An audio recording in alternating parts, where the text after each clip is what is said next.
para falar sobre os desafios da assistência social, principalmente nesse período.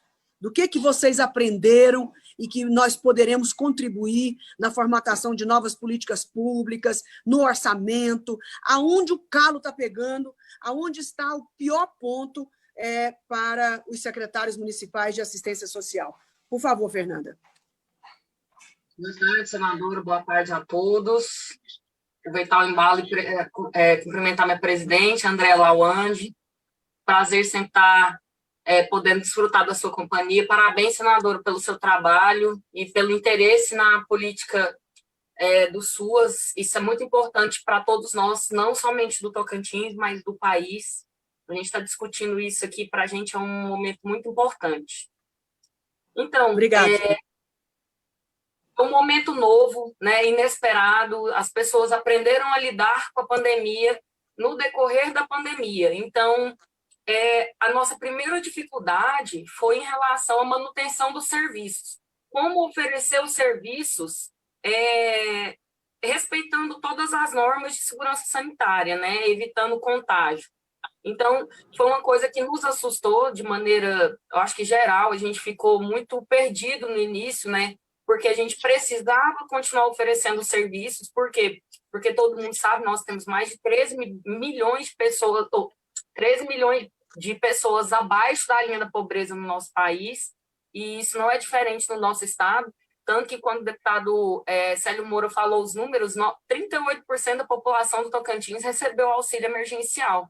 Então, isso é um sinal de que a nossa população ainda precisa fortalecer esses vínculos e sair dessa situação de vulnerabilidade. E tudo isso ficou extremamente acentuado durante a pandemia. As pessoas que eram pobres ficaram mais pobres e dependendo muito mais do poder público, né? A questão da demanda por cestas foi uma coisa assim que a gente no começo a gente não conseguia saber lidar, como que a gente vai fazer com isso? E realmente a participação do estado do Tocantins nesse auxílio aos municípios foi praticamente nula. Por quê? Porque um município como Araguaína, por exemplo, durante a pandemia nós recebemos 1.306 cestas do estado, uma cidade com 200 mil habitantes como é Araguaína. Então, se não fosse a atuação da prefeitura, das prefeituras de um modo geral, a gente estaria numa situação mais delicada. E o que foi uma situação que também extremamente inesperada e que aconteceu na pandemia foi o aumento dos casos de violação de direitos, violência doméstica, demanda por acolhimento institucional. A nossa casa de acolhimento, que tem capacidade para 30 crianças, está com 40. Então, a demanda por esse atendimento às mulheres e às crianças, idosos, LGBT, que sofreram violação de direitos, ela aumentou, assim, drasticamente na pandemia. E também nos esbarramos muito na situação de atendimento à população de rua, que é uma população extremamente vulnerável, de todos os aspectos sociais, sanitariamente, a parte de higienização, tudo isso para eles é muito mais complicado, eles estão muito mais sujeitos a pegar o vírus e ter consequências mais desagradáveis, mais difíceis do que a gente que tem a proteção sanitária e acesso a produtos de higiene. E por aqui a gente acabou tendo que criar um equipamento, né? Criamos um equipamento que vai acabar ficando permanente, que construímos um banheiro em tempo recorde para atender a população, para tomar banho e tal. Então, assim, foram essas principalmente as barreiras que a gente enfrentou.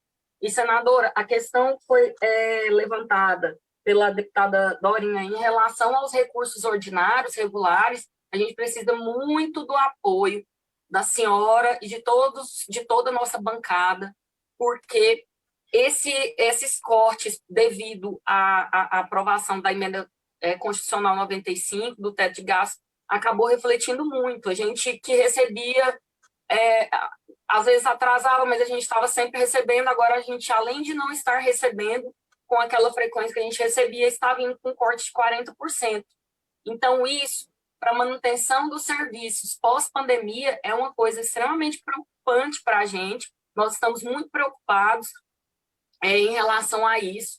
Na pandemia, observaram que a importância do serviço social, da assistência social nesse enfrentamento, e essa importância que foi observada, ela não é refletida em números financeiros ordinariamente, né? A política de assistência social é a primeira a sofrer corte, os municípios são os primeiros a serem afetados, e é onde a gente executa a política, né? Então, a gente precisa muito desse apoio da senhora, de toda a bancada, em relação a essa garantia do repasse automático e sem cortes.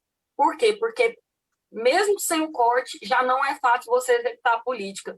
Um corte de 40% e o depósito não ocorrendo de maneira corriqueira, como deveria, e automática como deveria, infelizmente a gente acaba ficando de mãos atadas, os CRAs vão ficando sucateados, o centro-dia vai ficando sucateado. Então, todos os nossos equipamentos dependem muito, as nossas ações dependem muito desse cofinanciamento, dessa participação. Lembrando que é muito, muito baixa a taxa de cofinanciamento do Estado de Tocantins, é muito pequeno. Um município como Araguaína tem direito a R$21 mil por ano de benefícios eventuais. Um município com porte de 200 mil habitantes, que é um município de grande porte. Então, eu cito Araguaína como exemplo, mas é uma situação que todos os municípios do Tocantins estão passando, e a gente conta com o apoio da senhora. O governo deveria passar 21, mas passa quanto? Não, eles não passam, eles estão passando 21 mil por ano. E o do ano passado não caiu ainda. 21 mil por ano para Araguaína. Os municípios de pequeno porte recebem 9 mil por ano para cofinanciar benefícios eventuais. Outra situação que está calamitosa. Os municípios, veio um recurso para fazer a regionalização da família acolhedora, e até hoje, já tem mais de 4 anos que a gente está batendo na tecla para fazer essa regionalização, e até hoje não aconteceu. Aí, municípios que têm casas de acolhimento municipais, como é o nosso caso, Palmas, Xambioá, acabam absorvendo a demanda dos municípios vizinhos, sem nenhuma contrapartida. De quem? Da União ou do Estado? Do Estado e dos outros municípios. A União passa agora com cortes e sempre atrasando, mas passa um valor ordinário, regular. Fernanda, imagine que não tem corte de 40%. Você julga que quantos por cento seriam necessários para o mínimo básico nos CRAs e CREAs do Tocantins? Então, vamos supor que está recebendo hoje 100, que não vai cortar nada. Quantos por cento a mais você julga que seria assim, o mínimo para fazer um bom trabalho, independente de onde venha? Senadora, mantendo o financiamento da forma como ele era feito anteriormente e ampliando, oferecendo a possibilidade de ampliação dos equipamentos nos municípios para poder... Porque, por exemplo, a Araguaína tem 3 CRAs, mas comportaria 7, 8 CRAs com certeza. Só que a gente nunca mais, o governo federal abriu financiamento para novos CRAs. Então, a gente fica de mãos atadas. Por quê? Porque a gente vai abrir um novo equipamento, sendo que a gente está recebendo, que a gente está enfrentando cortes, desmonte. Então, nesses casos, manter o que ocorria antes, né, os repasses que ocorriam antes, mas com aumento dessa oferta para a abertura de novos equipamentos, que é uma coisa que não acontece há muitos anos. Qual foi o último ano de repasse normal? Que você fala como era antes, que ano é? 17, né? 2017 foi o ano que veio mais regular. Aí 2018 em diante, muitos atrasos e cortes. Ok. Tá bom, Fernanda. Entendido, então. Né? Da sua parte, manter o mesmo valor de 17 com a mesma rotina de envio e aumentar o número de CRAs de acordo com a população, porque também, nesse caso, aumentaria o dinheiro, porque viria mais de acordo com o número de equipamentos aumentados. Ok. Muito obrigada, Fernanda.